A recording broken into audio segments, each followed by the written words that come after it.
La necesidad de hacer un vínculo con la vida nacional de parte de la comunidad garífuna era impostergable e imperiosa. Nosotros teníamos el principio de que la comunidad debía incorporarse inicialmente a la actividad económica, social, cultural y política de Honduras. En este momento, la visión debe ser incorporar a la comunidad garífuna como agente que contribuya al desarrollo económico, cultural y político de Honduras. Entonces, ese esfuerzo nuestro surge de una necesidad, surge de un reto que había en la nación. En la zona norte, donde está la gente que está en vínculo con la comunidad garífuna, particularmente con la capital de Trujillo, que durante mucho tiempo fue lastre para el despegue de la cultura garífuna. Allí nos identificaban como morenos. Ese distintivo en realidad no caracterizó nunca el pensamiento de la comunidad garífuna.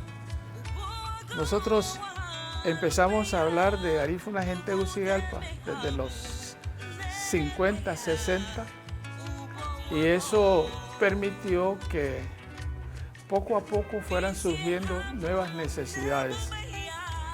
Yo mencionaba Trujillo porque Trujillo, como capital de Honduras, como la zona más fuerte del departamento, existía y existe hasta el momento actual las raíces de la discriminación, de la exclusión. Y eso ha perjudicado significativamente el desarrollo y la liberación del pueblo. Mucha gente garífuna de Cristales, de Trujillo, decía que ellos lo único que les molestaba para ser latinos era el color de la piel, porque la gente se sentía disminuida por el hecho de ser negro.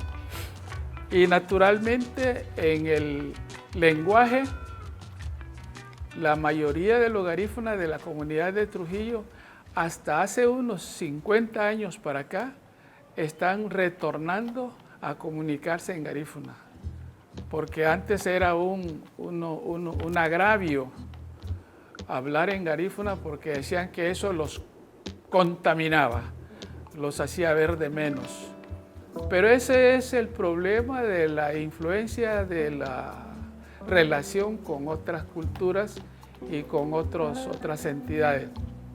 Si usted se fija, por ejemplo, esa gente, más o menos por 1830 al 40, el gobernante de Honduras era un general Francisco Ferrera. Ferrera tuvo el cuidado de expulsar a los garífunas de la zona de Honduras porque ellos eran simpatizantes de Morazán, y les autorizó regresar a sus comunidades si no seguían a Morazán, si seguían a la corriente tradicional. Es decir, que la cultura de Honduras o la independencia de Honduras es una ficción, pero ha dañado, no solamente ha dañado a los que viven en la capital, sino que a los originarios pobladores de Honduras. Entonces, nosotros al vivir en Tegucigalpa, a la década de los 50, percibimos todas esas influencias. Posteriormente nos dimos cuenta que, imagínense que yo fui un día con otro garífuna a un restaurante, allí donde está el Seguro Social por el Parque Herrera, ahí en Barrio Abajo. Ahí los meseros, los cantineros y todos eran garífunas. Mi compañero y yo íbamos como clientes. Nos dijeron que no podíamos entrar y andábamos como estudiantes. Nos rechazaron así francamente. Al pasar el tiempo, los mismos dueños del restaurante El Faro se llamaba, de una señora salvadoreña. Al pasar el tiempo, Gloria, la dueña del Faro, terminó siendo una asidua colaboradora y amiga de los grupos que nosotros estábamos patrocinando y promoviendo. Entonces, esos choques nos perjudicaron severamente. Los garífunas en Tegucigalpa, la mayoría de las veces vivían en colonias marginales. Vivían allí en la zona por la cuarta zona de Comayagüela, en los barrios marginales. Nosotros empezamos y nos reuníamos en las cantinas o los negocios que eran de los garífunas. Nosotros vimos que entre los negros había diferencias y entre la comunidad negra con la comunidad latina o mestiza también habían exclusiones. Entonces nosotros pensamos que creando una organización y dijimos, bueno, en Estados Unidos hablaban de la negritud, de la fraternidad, de los afroamericanos. Entonces pensamos que eso era el mismo rumbo que nos tocaba. Entonces empezamos a pensar que debíamos crear una organización afro-hondureña. Esa organización afro-hondureña surge entonces como un objetivo del desarrollo de la identidad y un mecanismo de la organización para alcanzar el objetivo era crear, porque el único elemento aglutinante de los garífunas de la negritud era la música. Siendo que nosotros sabíamos que donde sonaban los tambores podíamos reunirnos, entonces dijimos, vamos a crear un grupo de danza. Y allí donde una paisana que se llamaba Chenta, doña Chenta, no me acuerdo del apellido de doña Chenta, pero ella fabricaba comida típica y vendían cervezas y ahí nos empezamos a reunir. Eso fue allá a finales de a mediados de los 60. De doña Chenta nos reuníamos a tocar con latas, con objetos así. Al final dispusimos conseguir tambores. ¿Qué buscábamos con eso? Tocar los tambores, reunir varones y mujeres para poder hablar de la urgencia del conocimiento interno de nuestras propias raíces.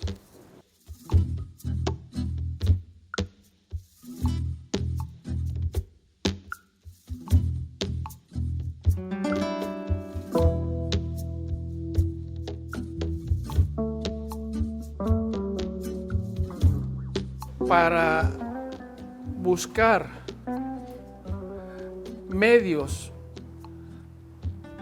para enfrentar la exclusión en la capital, necesitábamos conversar, necesitábamos reunir a nuestra gente, reunir a la comunidad garífuna de Tegucigalpa. Nos dimos cuenta que la música, que los tambores eran el elemento magnético, porque en Tegucigalpa muchas veces que murió algún paisano o alguna paisana, nos reuníamos para danzar, para tocar los tambores y bailar punta en el velorio. Y allí estaban juntos todos los garífunas.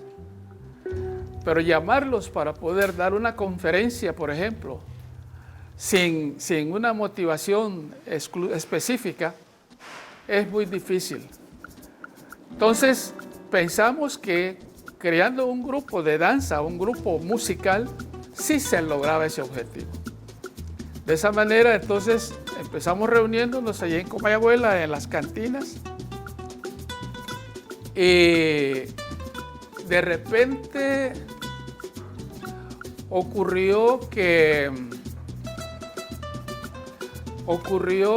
había una disputa. El licenciado Manzanares era el director de las danzas hondureñas y otra persona advenediza, no menciono el nombre por discreción, dijo que él podía presentar un grupo garífuna porque había un desafío para un festival centroamericano de danzas.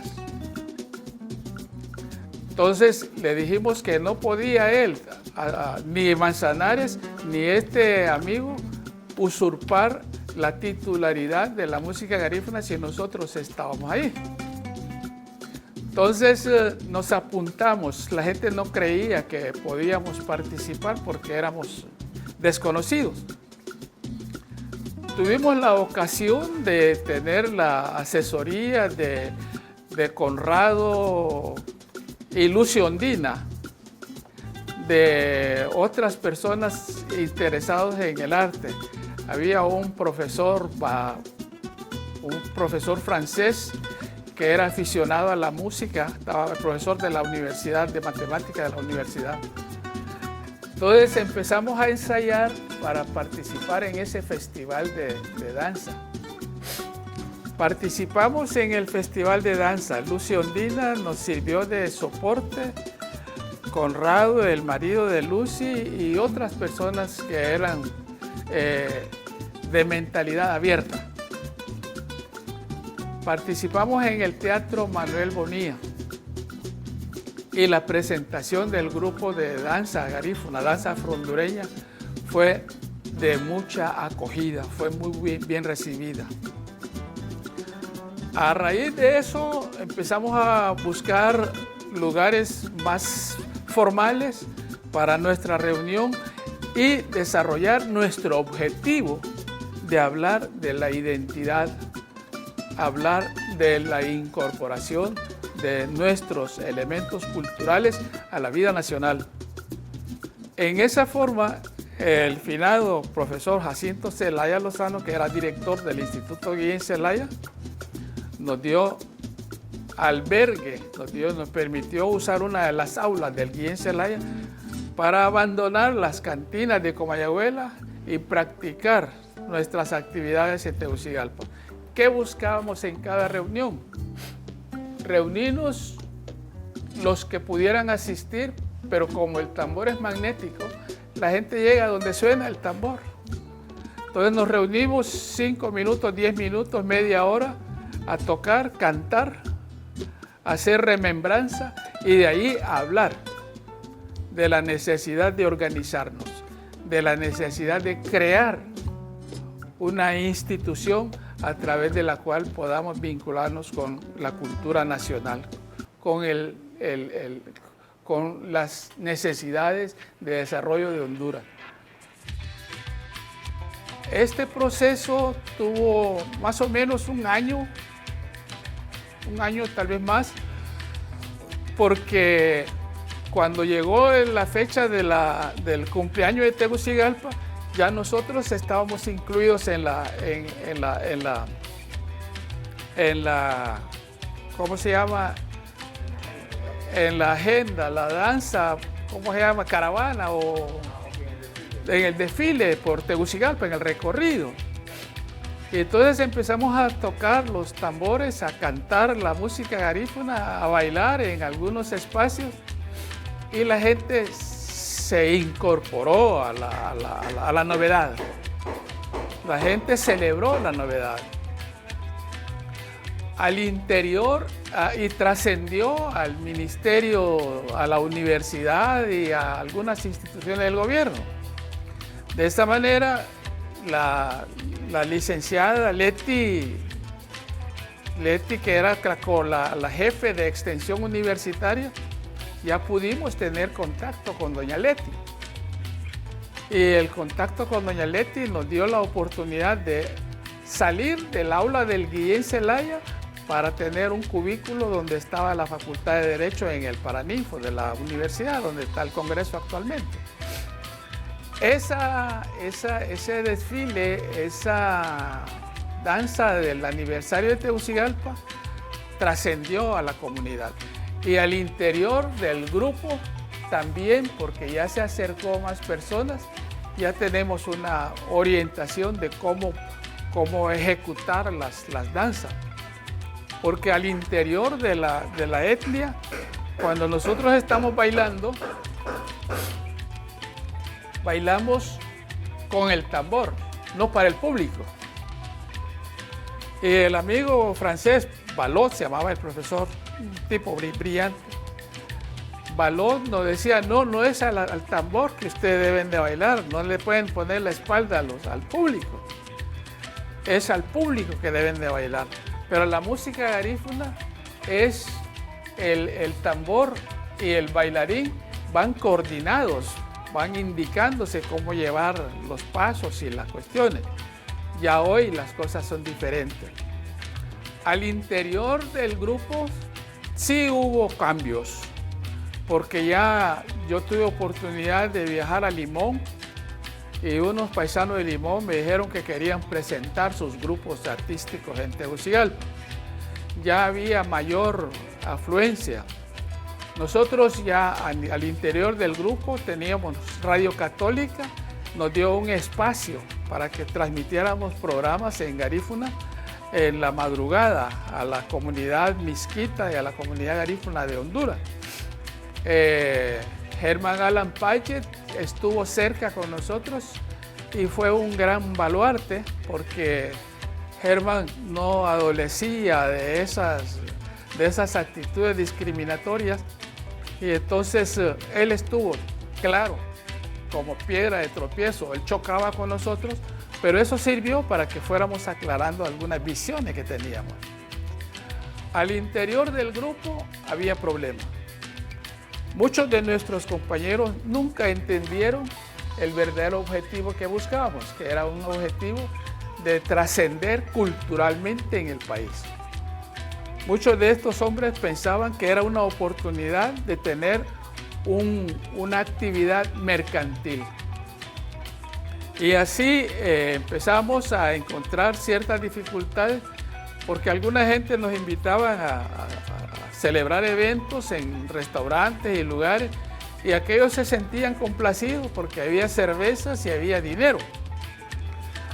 En el gobierno de Honduras, Mito Anduray empezó a abrir las puertas para que el gobierno valorizara lo que estábamos haciendo.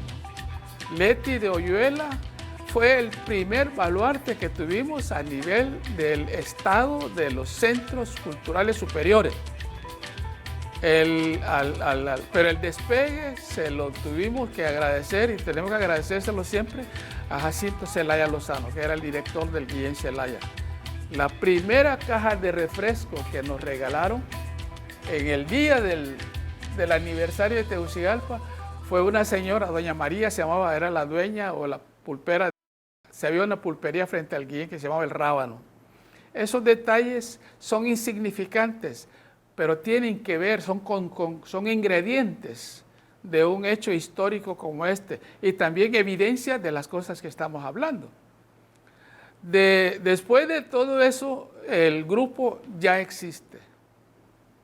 Ya nosotros participamos en representación de nuestra comunidad en diferentes áreas. Posteriormente, los compañeros en Puerto Cortés, estaban varios parientes allí, empezaron a trabajar con la organización afro-hondureña. Durante el periodo que estuvimos batallando en Tegucigalpa, uno de los desafíos que teníamos es que los negros de habla inglesa y los garífunas ha habido una exclusión entre ellos. ha habido una especie de distanciamiento. Entonces también pusimos en nuestra agenda que teníamos que romper ese tipo de obstáculos, que éramos el hecho de tener el mismo componente, el mismo pigmento de la piel, tenía que ser la única razón para poder buscar incorporarnos como pueblo.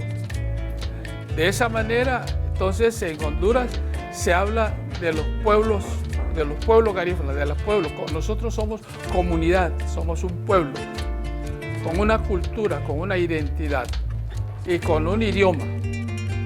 Y ese idioma ya contribuyó incluso que en las escuelas que se abriera espacios para la enseñanza bilingüe en las comunidades garífunas.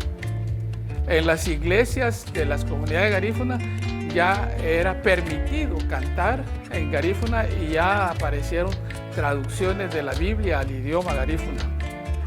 Cuando fuimos a la escuela primaria, por ejemplo, era prohibido completamente hablar en el idioma garífuna.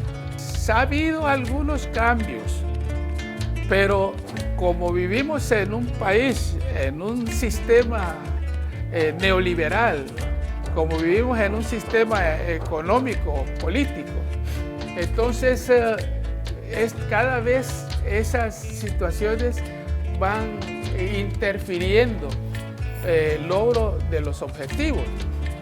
Por ejemplo, cuando se hizo la guerra de Vietnam, un montón de gente emigrada de Honduras a Estados Unidos les ofrecían que iban a darles la nacionalidad si iban a la guerra de Vietnam. Cuando Ricardo Nixon, presidente de Estados Unidos, estaba peleando para reelegirse, apareció Milton Friedman. Milton Friedman es un economista, incluso le dieron el premio Nobel de la Paz. Milton Friedman, es decir, Richard Nixon le dijo a la CIA que en los 70s el presidente Salvador Allende no debía llegar a ocupar la presidencia de Chile. Y llegó sin embargo. Entonces la misma disposición le dieron orden para que lo eliminaran. Pero la desaparición de Allende en Argentina, en Chile, la revolución cubana en el 59 y todos esos procesos han tenido que ver con la vida de la población negra en Honduras y con la cultura, porque los cambios que se producen en los gobernantes de Honduras inciden en estas comunidades. Entonces, y los patrimonios, por ejemplo. Imagínense, por ejemplo, en 1939, el general Tiburcio Carías ganó las elecciones de Honduras en 1932. Se la ganó a Changel Zúñiga Huete, supuestamente con una ventaja de 20,000 votos. La comunidad garífuna, como le dije al principio, era simpatizante de Morazán. Entonces el general Carías obligó a los garífunas a que tenían que hacerse carillistas. Y una de las estrategias de Carías fue precisamente que en 1939 llevó un destacamento a San Juan, allí en Tela, a todos los hombres que estaban en el poblado, los hizo excavar un hoyo en la playa, los ametrallaron y ahí los enterraron. Ese incidente tiene trascendencia en la vida de la comunidad garífuna de Honduras. ¿Por qué razón? Porque si había un velorio en Punta Piedra, en Sangrelaya o en Playa, los conocidos, salía un emisario de la aldea hacia Limón, hacia Aguán, hacia todas las comunidades, para que de allí enviaran representaciones para ir a acompañar a los dolientes en el velorio. Es decir, que un velorio en la comunidad de garífunas antes era un acontecimiento que se celebraba en 5 o 10 comunidades. ¿Eso qué quiere decir? Que un acto violento contra una comunidad circula rápidamente. Sí, circula rápidamente. A raíz de la llegada del general Tiburcio Carías al poder, los garífunas de Trujillo tenían como jefe al general Sanabria, Carlos Sanabria. En Lloro estaba Galeano. Allá en Tegucigalpa tenía de vecino un nieto de Galeano y aquel siempre era militar, era un capitán, o es un capitán. Él siempre me hablaba de su abuelo con una soberbia de que el Guayo Galeano había sido el hombre de confianza de Tiburcio Carías. Sanabria en Trujillo hizo que los garífunas, que eran los líderes de las comunidades de Trujillo, dejaran de ser líderes de la comunidad. Entonces, eso influyó para que la gente perdiera su identidad de garífuna. Entonces, usted puede ver con eso cómo en la historia no hay hechos aislados. Lo que ocurrió en Estados Unidos tiene que ver con lo que va ocurriendo en Honduras. La Revolución Cubana tiene que ver con la historia, con el proceso. Pero al interior de nuestra etnia, la incorporación, el conocimiento de estos fenómenos psicosociales de la geopolítica están bien distantes, porque tenemos un sistema de educación pésimo. La cultura en nuestras comunidades es limitada. Si ahorita se dice que en Honduras hay 13% de analfabetos, en la comunidad de garífunas sigue siendo un componente fuerte el analfabetismo. Entonces, el hablar de libertad, el hablar de identidad, mucha gente quedó traumada. Fíjense que para sobrevivir a la hegemonía de Sanabria en Trujillo, por ejemplo, la gente de la época de los 40, 50, cuando les preguntaban de qué partidos eran del partido del general Sanabria, para que no les pasara nada. Y ellos le preguntaban, ¿y vos a qué partido sos? Fulano, nacional, partido nacionalista, carista. Pero cuando salió Carías del poder, los descendientes garífunas se dieron cuenta de que sus abuelos habían sido carillistas, no por convicción, sino que por supervivencia, por lo que llaman resistencia. Entonces, pero ellos no entendieron eso. Entonces dijeron, bueno, si mi abuelo era nacionalista o carillista, yo soy carillista. Y eso viene arrastrando toda la conducta que el sistema político genera sobre los grupos étnicos, sobre las comunidades. Entonces, la historia es implacable. Actualmente usted va a ver que hay personas que van a representar a la comunidad de garífunas al Congreso porque son jugadoras de pelota. Actualmente usted va a ver personas que van al Congreso porque son bailarines, no precisamente porque conozcan las raíces de su propio pueblo. Pero los garífunas en los 225 años que tienen de estar en Honduras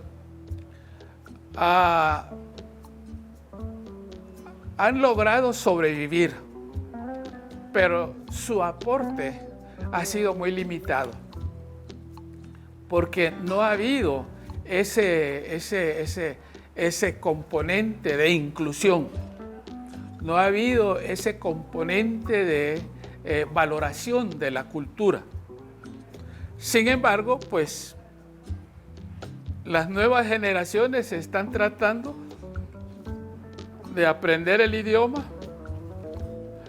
los cambios en determinados sectores de la población. Ya se canta el himno nacional en Garífuna, ya las iglesias predican en Garífuna, ya hay sacerdotes garífunas, y eso es significativo. Pero el futuro exige y espera mucho más de todos los que estamos formando parte de esta población. Fíjese que esa es una de las preocupaciones nuestras, porque el sistema judicial de Honduras, yo me acuerdo cuando estaba Callejas en el gobierno, fuimos a reclamar unos beneficios que tenían los indios de la montaña de la Flor por unos destronconamientos que habían hecho los limas y los lamas allí en Marales. Y los encargados de Codefor jamás quisieron recibir a los representantes de los indios de la montaña de la Flor, porque habían destronconado, y el convenio era que por cada árbol cortado tenían que pagar un dinero. Ese dinero había ingresado a las arcas del Estado, pero los encargados de Codefor no le quisieron entregar el dinero a los indios. Esa es una conducta que se irradia a todos los grupos étnicos. Un día convenimos con los indios que nos íbamos a quedar en la oficina de Codefor hasta que llegara el gerente. Naturalmente él llegó. Él llegó porque aquellos hombres que tenían un mes de andar con el mismo balandrán, el olor del cuerpo y la poca higiene que tenían, dijeron: esto van a contaminar las oficinas. Pues hablamos con él. Fíjense que lo que hizo fue traer a la memoria que Julio Soto, que era el cacique principal, tenía conflicto con Julio Soto. Que uno de los caciques, uno de la tribu de Julio Soto, de Cipriano Martínez, había asesinado a un nieto de Julio Soto. Y el encargado de Codefor sabía o presumía que no íbamos a lograr juntar los indios esos. Hicimos otro viaje a la montaña de la Flor y trajimos a Cipriano Martínez, a Julio Soto. Los pusimos enfrente. Entonces, ¿qué hicieron? Nos trasladaron el caso de Codefor al Ministerio de Gobernación y Justicia. El ministro era el abogado, el papá de ese muchacho que es líder liberal ahora, ¿cómo se llama ese? Cortés, el abogado Enrique Cortés. Quique se jugó la patraña, que los indios no podían manejar su dinero y que había que darle las cosas, había que darle frijoles, había que comprarle mantas para arreglar su balandrán y todos los demás. Entró Callejas y Callejas lo que hizo fue mandar a censar los indios para que votaran por la política. Nosotros hemos estado creyendo siempre que debemos de ser hondureños, cumplir las leyes del país, pero conservar la tradición cultural garífuna. Entonces, el Consejo de Ancianos lo hemos visto como una alternativa necesaria, pero en las comunidades garífunas lo hemos tratado de propiciar, porque el Consejo de Ancianos es el encargado de celebrar los matrimonios, de dirimir los conflictos, de arreglar cualquier dificultad en la comunidad. Y al no haber solución en el Consejo de Ancianos, entonces podía trasladarse al sistema judicial externo. A estas alturas, No creo que los compañeros de la OFRANE hayan tenido valoración sobre este concepto, pero nosotros hemos seguido trabajando, luchando porque se constituya el Consejo de Ancianos. En Shangri-La había un principio, pero hace unos meses murió uno de los miembros del Consejo de Ancianos y ahorita solo quedó un pastor Dolmo y otro hombre que eso está flojo. Pero el Consejo de Ancianos es un organismo legal que debe prevalecer para poder servir de sustento a la vida política interna de cada grupo, de cada comunidad. Si estamos hablando de una comunidad, debe tener comunidad de idioma, comunidad de los medios de sustento, comunidad en la relación con el medio ambiente. La comunidad garífuna siempre ha tenido en la actividad agrícola la costumbre del barbecho. Es decir, que ciertas parcelas las trabajan ahora, sacan de ahí su sustento y dejan descansar otra parcela. Pero eso realmente está en contraposición a los intereses de los organismos neoliberales y de la burguesía criolla que está industrializando la producción agrícola.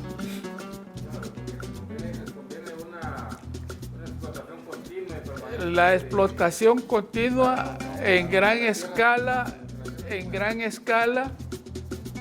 para generar divisas para el Estado, porque el Estado depende de la pobrería, porque son los pobres los que financian la economía nacional. La gente, la burguesía, los que vinieron del Asia para apoderarse de las tierras nacionales, los que vinieron de Estados Unidos, las bananeras en Honduras, durante toda la vida, las bananeras le pagaban al Estado de Honduras $1 centavo por cada racimo de guineo. Y Honduras aparece como productor de banano. Y la divisa de Honduras, el 20% del ingreso interno, del ingreso del capital bruto de Honduras, es el que producen los inmigrantes, los que están en Estados Unidos. Ese es el soporte para el pago de la deuda externa actual de Honduras. Es decir, alguien intenta decir que somos exportadores de café. Y los exportadores de café son los intermediarios, no son los campesinos.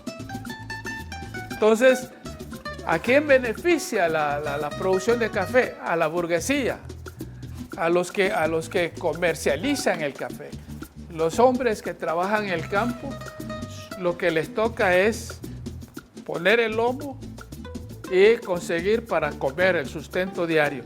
Eso ocurre con las comunidades nuestras. En la comunidad garífuna, usted va a encontrar que hay más mujeres en las comunidades porque los hombres están en el extranjero o antes estaban en la bananera trabajando en todas esas zonas. Entonces, el Consejo de Ancianos, como usted preguntaba, en la actualidad se ha ido diluyendo, pero se torna como tradición una necesidad reinstalarlo. Probablemente tengamos que buscar la forma de fortalecer el vínculo con las comunidades para que podamos darle vida a eso. Porque también el gobierno se ha dedicado a vender las playas y las tierras a los extranjeros, lo cual está en completa violación de la Constitución de la República. La Constitución establece que 40 kilómetros tierra adentro no puede haber nadie, ningún extranjero con título de propiedad en los litorales. Pero esa pelea viene desde ya ratos. Hoy ya estamos hablando de ciudades modelos. Y eso es una traición a la Constitución, es una negación de los principios constitucionales. pienso que Frank Fanon allá en Europa, el último libro que escribió dice, Frank Fanon dice en su último libro, dice, piel negra, dice máscara blanca, al sistema de la colonización. En los 50, Frank Fanon escribió el libro de los desheredados de la tierra.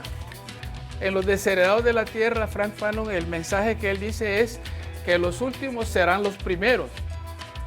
Pero el análisis que él hace en su libro dice que los primeros no van a llamar a los últimos para que ocupen su puesto. Frank Fanon dice que los últimos tienen que desplazar a los que están adelante para ocupar el puesto que les corresponde. Ese es el temor que tiene la burguesía actual en Honduras, porque todas las comunidades marginales a las que le están metiendo a la cárcel por cuidar los recursos naturales, por cuidar los ríos y todos los demás, están tomando conciencia de su derecho sobre su patrimonio, sobre su cultura. Y eso también cuenta con los garífunas. Entonces, estas comunidades, todavía quedan algunos garífunas que son mensajeros, que son tarifados, que son sirvientes del sistema neoliberal, del sistema capitalista. Pero hay personas que tienen la sensibilidad de pensar que ellos tienen derecho de ser personas, de ser identificados, de ser reconocidos, de ser respetados, de ser tomados como parte, como ciudadanos de ese concepto soberano. Muchos periodistas yo los he escuchado decir el Estado de Honduras. El Estado es soberanía, que es el pueblo, es población, es tierra y poder. Entonces, al hablar de los desaciertos de los que gobiernan, no tienen que responsabilizar al Estado. Y las comunidades como la comunidad garífuna tienen una participación como Estado, como parte de la población de Honduras. Tienen derecho a una tierra. Hace algunos años, después de la ley de modernización de Callejas y la entrada de los Chicago Boys a Honduras, había un convenio, habían tierras comunitarias, incluso en tiempo de Juan Manuel Gálvez hay unas escrituras de las tierras que corresponden a la comunidad de Sangrelaya separado de la tierra de Iriona. De ahí se creó una legislación en la que se decía que las comunidades debían tener delimitado su patrimonio. Esa delimitación, cuando me acuerdo que el diputado de Colón hace unos 10 años, no 15, 20 años, fueron a las aldeas a decirle a la gente la aplicación de la doctrina de la ley de modernización del sector agrícola, que ellos tenían que abrir las tierras, que los que no trabajaban la tierra, que esas tierras pertenecían a los que la ocupaban y todos los demás. Pero hay una ley anterior que habla del patrimonio, y el patrimonio es patrimonio la cultura, es patrimonio la tierra. La forma como una comunidad explota su tierra es parte de su cultura. Si una comunidad sabe poner en barbecho su tierra, no tiene que considerarse eso como que no está ocupando su tierra, sino que está haciendo un justo uso de la tierra. Imagínense, por ejemplo, en la actualidad se dice, por ejemplo, que son miles de toneladas de polvo, de arena, que se levanta de los desiertos para alimentar la zona del Brasil, esa zona amazónica, para fertilizar las Amazonas. Desde lejos del Sahara y de todos lugares vienen las toneladas de polvo. Eso se llama erosión. Pero ¿qué es lo que hacen los gobernantes? Autorizan la deforestación salvaje de las comunidades. Entonces, esa ley de modernización propició que los garífunas empezaran a sentir la presión de las otras comunidades étnicas de los mestizos sobre las tierras que ocupan. Empezó a sentir la presencia de extranjeros. La vez pasada vi un grupo de personas de Santa Fe que estaban reunidos allí frente al juzgado de Trujillo, protestando porque en Santa Fe unas parcelas que eran propiedad que les quedaban a las comunidades garífunas, porque ya la mayoría fueron ocupadas por los políticos de la región, que esas tierras habían sido vendidas a alemanes, a extranjeros. Entonces eso demuestra la soberbia, demuestra la irracionalidad con que los gobernantes tratan esos elementos, esas personas, esos grupos. Pero es importante el trabajo que ustedes están haciendo, porque nos da oportunidad de decirles que esas cosas no son las medidas que deben adoptarse. Que las medidas que deben adoptarse es culturizar a esas personas para que aprendan a desarrollar su propia cultura, desarrollar su fuente de trabajo, su fuente de subsistencia y contribuir al crecimiento de Honduras, a la verdadera independencia. Los 500 años de independencia que dice que de colonización en Honduras, no ha existido nunca una verdadera independencia. Siempre hemos sido, después de la colonización española, mucha gente, muchos gobiernos de Honduras han soñado que Estados Unidos los adopte como colonia y a los gringos no les interesa.